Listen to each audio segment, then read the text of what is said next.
Selamat datang pada pembelajaran online. Saya Dwianti dari P4TK Bidang Bisnis dan Pariwisata. Pada diklat busana dasar ini, saya akan menyajikan materi tentang pengenalan alat jahit. Tujuan pembelajaran yaitu setelah mempelajari materi alat jahit, diharapkan peserta diklat dapat 1. Menyebutkan 3 kelompok alat jahit dalam pembuatan busana dengan baik. 2. Menjelaskan fungsi alat jahit dengan benar. 3. Menyebutkan alat-alat jahit berdasarkan kelompoknya. Berbusana adalah kebutuhan primer untuk semua orang. Kita dapat mendapatkan busana pada toko-toko busana, department store, dan sebagainya. Tapi di samping kita bisa membeli busana, kita juga bisa membuatnya. Untuk membuat busana, kita memerlukan alat jahit.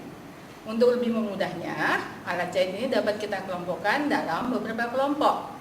Yang pertama adalah alat jahit pokok. Dalam alat jahit pokok adalah termasuk yang dinamakan dengan mesin jahit lurus. Mesin jahit lurus banyak sekali tipenya.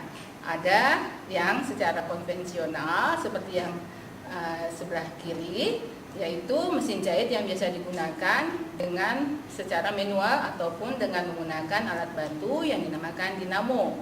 Dinamo digunakan pada mesin manual adalah untuk mempercepat dalam pekerjaan. Selain mesin manual, ada juga yang disebut dengan mesin industri.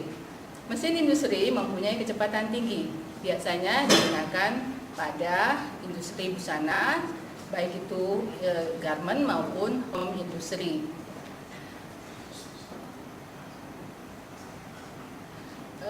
Kelompok yang kedua adalah mesin jahit zigzag.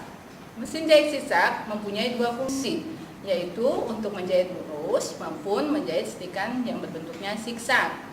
Menjahit lurus adalah bagian untuk menyatukan bagian-bagian busana, sementara zigzag, hasil stikan zigzag bisa digunakan untuk penyelesaian yang lain seperti lubang kancing dan sebagainya.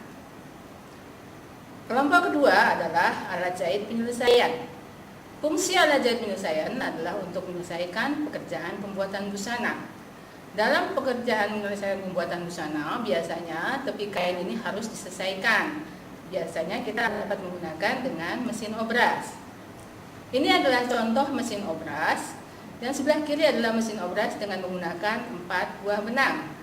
Gunanya adalah untuk menyelesaikan tepi kain, sekalian juga untuk menjahit bagian-bagian busana seperti bahan kaos. Untuk yang kedua adalah mesin obras dengan menggunakan 3 buah benang. Ini sudah biasa digunakan pada konveksi busana. Selain mesin obras, juga ada mesin penyelesaian lain, yaitu mesin lubang kancing, mesin pasang kancing, dan mesin eci.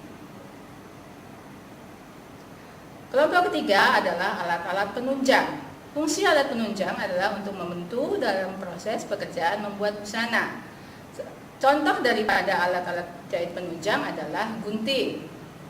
Kita ketahui bahwa banyak sekali macam gunting di pasaran. Oleh karena itu, kita harus kelompokkan dalam beberapa kelompok sesuai dengan fungsinya. Ada yang disebut dengan gunting kain benang, adalah gunting yang sebelah kanan yang kecil, biasanya digunakan pada saat penyelesaian pakaian. Kemudian sebelah tengah adalah gunting bahan yang digunakan untuk menggunting bahan, dan gunting kain yang digunakan untuk menggunting kertas yang digunakan untuk menggunting kertas. Ketiga macam gunting ini tidak bisa digunakan untuk menggunting bahan saja. Alat jahit kedua adalah jarum pentul. Jarum pentul digunakan untuk membantu dalam pekerjaan proses penjahitan maupun pengguntingan bahan. Yang ketiga adalah penggaris pola dan pita ukur. Kenapa saya satukan antara penggaris pola dan pita ukur? Kadang-kadang penggaris pola juga digunakan sebagai alat ukur. Ini adalah contoh penggaris pola yang satu set dan yang berdiri sendiri yang transparan. Kemudian pita ukur digunakan untuk mengukur badan pelanggan. Di dalam pita ukur biasanya terdapat dalam ukuran sentimeter maupun inci. Pita ukur digunakan untuk mengambil ukuran badan. Kemudian adalah pendedel jahitan. Guna pendedel jahitan adalah untuk membuka apabila jahitan dirasakan kurang pas dijahitnya. Yang selanjutnya adalah boneka jahit atau biasa kita sebut dengan dress form. Ini adalah salah satu contoh dress form wanita. Selain dress form wanita, ada juga untuk jenis laki-laki.